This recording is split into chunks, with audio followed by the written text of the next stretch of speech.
And I have the privilege and the honor of having gifts passed down throughout the generations. And I come from a long line of women on my mom's side of the family and on my father's side too, Mhm. of very psychically switched on humans.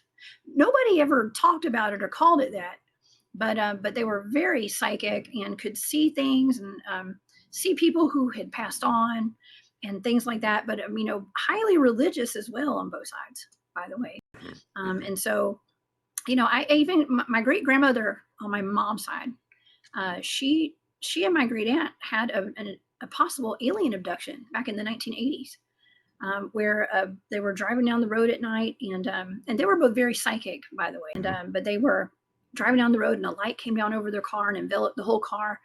And the next thing they know, they were a Yards right county there. over, and it was an hour or more later, and they were 20 miles down the road, and they didn't know how they got there. Now they attributed that to angels taking them out of harm's way.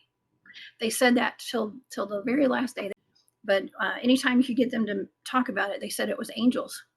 It wasn't a UFO and ETs. It's kind of wild, right? But my dad's side of the family had stories about balls of fire floating out of the woods Mhm. and coming. Actually, that was my mom's side of the family. My dad's side of the family had a haunted house that the family built a long time. It had ghosts in it and stuff.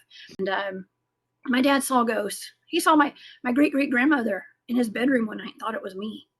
Okay, because we looked a lot alike apparently. But on my mom's side, my great great grandmother, she was married to her husband was in the Civil War.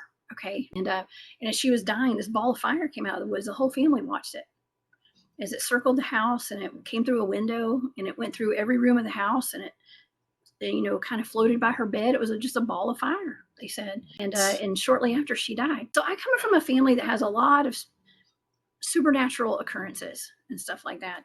And You should write a we're book.